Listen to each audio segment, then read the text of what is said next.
deciding what programs to launch in a particular region, primary on our planning is the fact that what is the need for that region? And I think you quite rightly alluded to the fact that Dubai, the United Arab Emirates, is really at a crossroads between Asia and the West.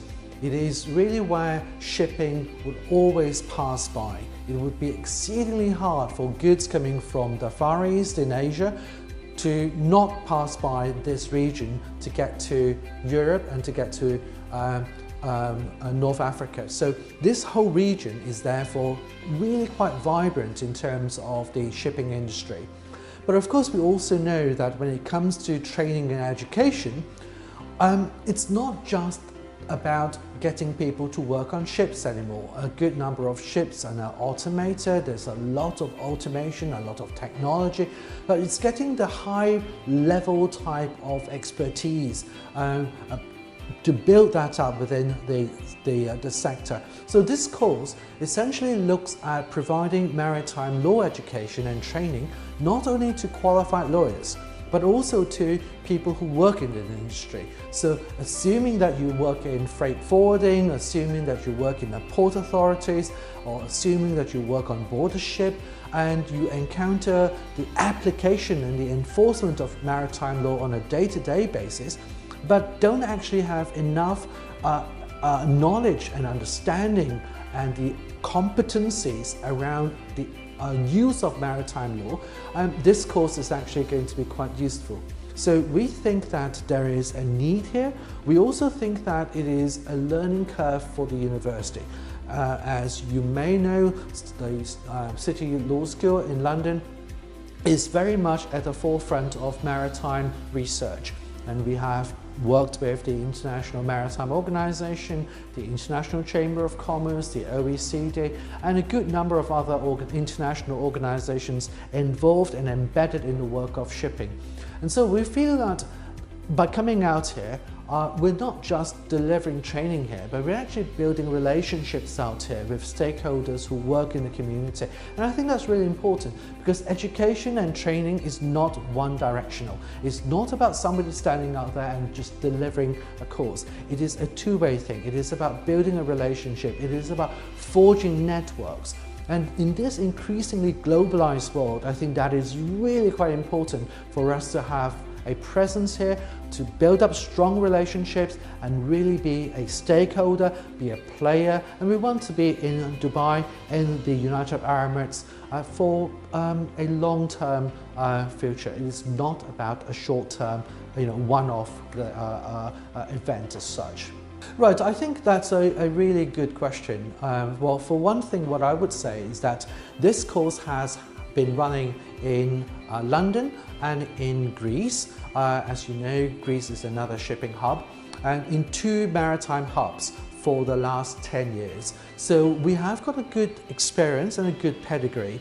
We have seen through to completion a good number of now legally qualified shipping professionals, both in London as well as in Greece. And of course, given the industry being very global, our alumni have now moved on to other parts of the world to work, and so we can claim to have that level of experience to know what the industry is looking for, having worked in 2 hubs. And given the fact that we know Dubai is an aspiring maritime hub, this is really very much an opportunity for us. So if you look at the profiles of the professors who will be coming out to Dubai to teach, they are people who are not only qualified in their field, but they have also written the main practitioners and legal textbooks on the subject. They have done research right at the very forefront of shipping law developments. They have got many years of both practical as well as teaching experience, so they know how to communicate ideas and knowledge at a level that shipping professionals want to gain. It's not so much a question of coming and then all guns blazing and then setting things at a very high level and a very technical level, because what we believe in is actually empowering our students and facilitating them with the skills and the abilities and the competences to develop their own knowledge in a manner that is best suited to their own career development and environment. So I think that the short answer in response to your question is that we're not only bringing expertise here, but once the course gets going, we will continually be reviewing the process and the progress of the course. This is where the university has a really good student representation system. We talk to our students on a regular basis to find out that the curriculum is at the right level, that the delivery is at a satisfactory level, that the content and the materials that we provide for them are useful. So there's a lot of a dialogue going on. So it goes back to the sustainable relationship thing. We do not believe in the old way of teaching where we send an expert and then everyone shuts up and listens to us and when we do all the talking. It's not like that. We appreciate that a good number of students who want to do this course are already in practice, who are already in the profession, or who are perhaps wanting to get into the industry, having worked in a different industry. So they're not fresh graduates as such. There will be people who are already in possession of a good range of skills, and that's why we want to engage with them. So we want to be able to bring to the table the aspects of the law which we think would benefit them, but at the same time we will continually monitor progress, we will continually review and revise what we want to be delivering. So in response to your question, we have got the experts, but these experts are not just experts without an understanding of student involvement and participation and student expectations. So it is really very much about trying to engage everyone at that level. That I think is the answer to that question I think will be very helpful to your viewers and to your listeners and to prospective students. What I would say is that we want to make sure that the course is highly relevant to the industry. So students are required to take 4 courses in this program. The one module or one course is called Marine Insurance, another one is called Admiralty Law, the third is called Carriage of Goods by Sea, and the fourth is called Law of International Trade. And then at the end of having completed 4 courses, they're required to write a thesis. And after all, we have to remember that this is still an academic degree, so there is an academic content and an academic requirement on students to complete a dissertation or a thesis. To qualify as a lawyer usually depends on the requirements in different countries. So most countries will require students to do either an undergraduate law degree or perhaps a conversion law course and so on. What a Master's in Maritime Law seeks to do is to provide, number one, lawyers who are already qualified generally to specialize in shipping.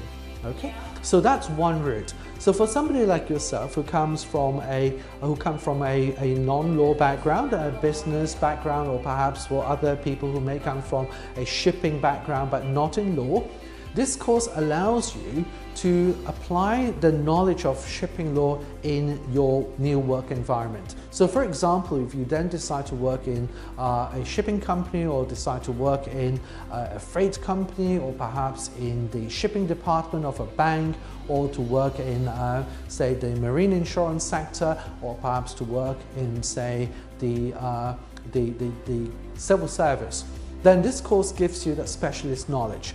So to be quite blunt and to be quite plain, this is not a course that allows you simply on the back of it to become a qualified attorney. What it does do is that it allows you, once you have done this course, being a specialist program, you can then take a conversion course to then become a qualified practicing lawyer. But having said that, a good number of our students who have done this course in the past but who have come from a non-law background are now acting as arbitrators and mediators, for example. So they do get the opportunity, if they so desire, to work in the industry in the code phase of dispute resolution, for example. But it is not a course that allows them to qualify as a solicitor or an attorney or an advocate or a barrister, but it gives them enough skills and knowledge to go further to do that qualification if they so wish. Well, the second part of the question is really easy. The course will begin in March next year, so we're very much looking forward to welcoming our first cohort of students, and even as we speak we have already received about 4 or 5 applications, and this is really just the first week of, well, the first day of the launch. So we're quite pleased with the progress of the launch of the course. In terms of the question about non-law students, what they can expect when they finish their Masters in Maritime Law, I think it does mean a leg up in the industry. So for somebody who may have worked a good number of years in shipping but would like to have a recognized law degree in shipping or in maritime, this degree serves as a very good platform for them. So it's formalizing their learning through studying a course, that's number one.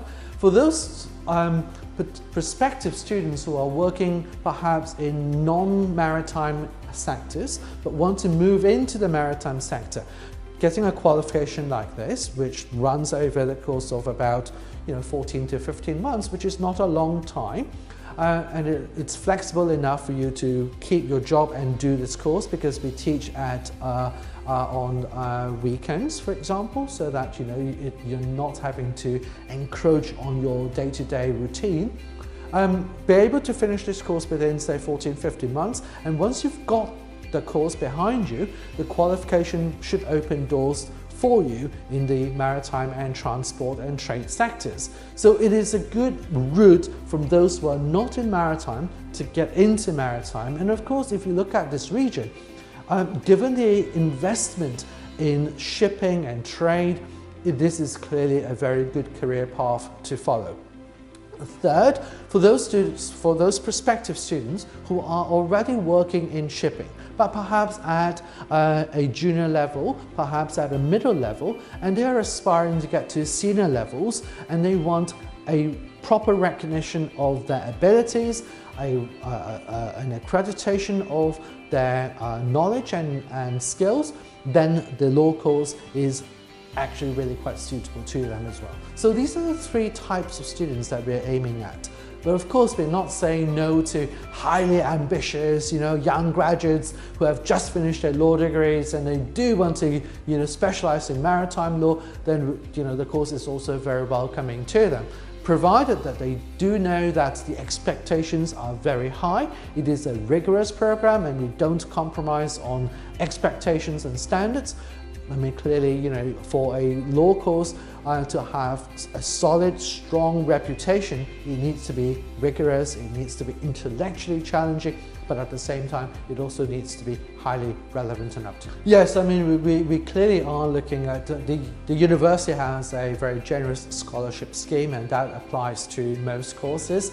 And this is a very new course, so we want to make sure that the scholarships are going to be relevant.